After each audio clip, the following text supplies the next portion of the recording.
الحمدللہ رب العالمین والصلاة والسلام علی سید المرسلین اما بعد فاعوذ باللہ السمیع العلیم من الشیطان الرجیم بسم اللہ الرحمن الرحیم وَإِذَا سَمِعُوا مَا أُنزِلَ إِلَى الرَّسُولِ تَرَىٰ أَعْيُنَهُمْ تَفِيضُ مِنَ الدَّمْعِ مِمَّا عَرَفُوا مِنَ الْحَقِّ۔ اللہ تعالیٰ نے ہر انسان کی زندگی کو خوشی اور غمی کا مجموعہ بنایا ہے۔ انسان کی زندگی کے کچھ لمحات ایسے ہوتے ہیں جب وہ بہت خوش ہوتا ہے، اور انسان کی زندگی کے کچھ لمحات ایسے ہوتے ہیں کہ جب اس کو کوئی پریشانی، کوئی غم اور کوئی تکلیف ہوتی، اور پھر اس خوشی اور غمی کے اظہار کے لیے بھی اللہ تعالیٰ نے کچھ باتیں، کچھ چیزیں فطرت میں رکھ دی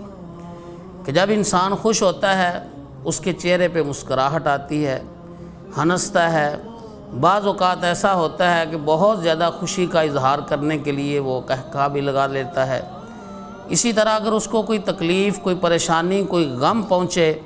تو اس کے لیے انسان بعض اوقات پریشانی کا اظہار کرتا ہے، اس کے چہرے سے واضح ہو جاتا ہے، اور کبھی غم کی شدت اور تکلیف کی زیادتی کی وجہ سے انسان کی آنکھ سے پانی نکل آتا ہے، جس کو آنسو کہا جاتا ہے۔ یہ انسان کی فطرت میں بات شامل، لیکن اللہ وحدہ لا شریک کہ ہاں انسان کی وہ خوشی، وہ غمی، اور انسان کا وہ مسکرانا، اور انسان کا پریشانی کے عالم میں آنسو بہانا، یہ بعض اوقات ایسا ہوتا ہے کہ اللہ وحدہ لا شریک کو یہ بہت زیادہ محبوب اور پیارا ہوتا ہے، کیونکہ انسان کی زندگی کا اصل مقصد ہی یہ ہے کہ وہ اللہ تعالیٰ کی رضا، اللہ تعالیٰ کی پسند کے مطابق زندگی گزارے۔ اس کی خوشی بھی اللہ تعالیٰ کی پسند کی ہو، اس کی پریشانی کے لمحات بھی اللہ تعالیٰ کی پسند میں ہی گزریں، اور اللہ وحدہ لا شریک کو جو چیز پسند آتی ہے پھر اللہ وحدہ لا شریک اس کا تذکرہ فرماتے ہیں۔ قرآن مجید میں ہی اللہ تعالیٰ نے بیان فرمایا کہ مدین میں جب حضرت موسیٰ علیہ السلام کو بلانے کے لیے وہ عورت آئی تو اللہ وحدہ لا شریک نے اس کے چلنے کو، اس کی چال کو قرآن کریم میں بیان فرمایا، اس لیے کہ اس کا چلنا جو تھا وہ اللہ وحدہ لا شریک کو پسند آ۔ اسی طرح سے وہ انسان، وہ آدمی کہ جس کی آنکھ سے آنسو نکلتا ہے اور وہ اللہ وحدہ لا شریک کو محبوب، پسند اور اچھا لگتا ہے، تو اللہ پاک اس کا بھی تذکرہ فرماتے۔ رسول اللہ صلی اللہ علیہ وآلہ وسلم نے ایسے آنسو کو بھی بیان فرمایا جو اللہ وحدہ لا شریک کا پسندیدہ ہوتا۔ ایک تو قرآن مجید میں اللہ پاک نے ہی بیان فرمایا کہ جب نجاشی کے دربار میں حضرت جعفر طیار رضی اللہ تعالی عنہ قرآن مجید کی تلاوت کی، سورہ مریم کو پڑھ کے سنایا، عقیدہ توحید واضح کیا، اور اس کے ساتھ حضرت عیسیٰ علیہ السلام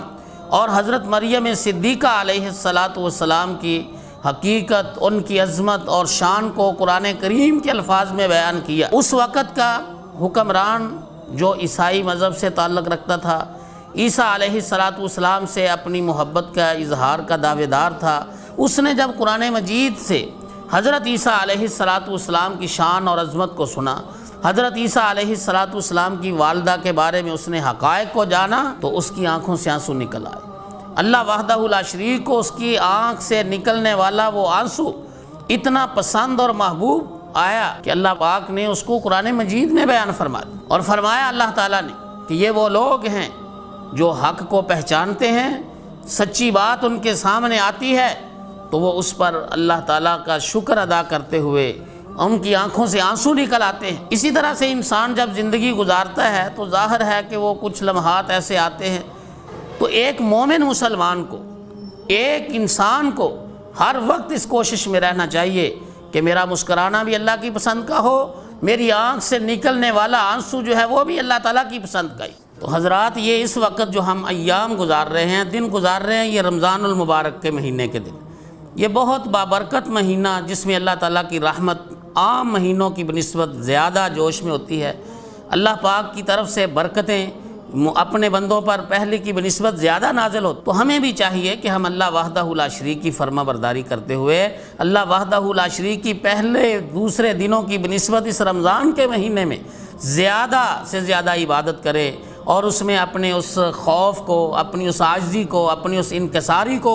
اور زیادہ جو ہے نا وہ واضح کرے، اور ہمارا یہ رات کے لمحات میں اٹھ کر جاگنا اللہ تعالیٰ کے سامنے سجدہ ریز ہونا، اپنی پیشانی کو اللہ تعالیٰ کے سامنے زمین پہ رکھ کر اللہ پاک کی تسبیح اور اللہ وحدہ لا شریک کی حمد کو بیان کرنا، اور پھر اللہ تعالیٰ سے استغفار کرنا، اپنے گناہوں کی معافی مانگنا پہلے دنوں کی بنسبت زیادہ ہونا چاہیے۔ اللہ تعالیٰ کی تو یہ شان ہے، عظمت ہے کہ اللہ پاک ہر روز آسمان دنیا پہ تشریف لا کے اپنے بندوں کو بلاتے ہیں، آواز دیتے ہیں کہ کوئی مجھ سے آئے معافی مانگنے والا، میں اس کے سارے گناہ معاف فرما دوں۔ تو یہ رمضان کے مہینے میں تو اور زیادہ ایسا ہوتا ہے، اللہ وحدہ لا شریک ہر روز اس بات کا اعلان کرواتے ہیں۔ تو ہمیں بھی چاہیے کہ ہم اس کے دن کو، اس کی راتوں کو ویسے ہی فضول بیکار گزارنے کی بجائے زیادہ سے زیادہ مقصد میں لائیں، اللہ تعالیٰ کے سامنے گڑ گڑائیں، عاجزی انکساری کا اظہار کریں، اور اس رمضان المبارک کے مہینے میں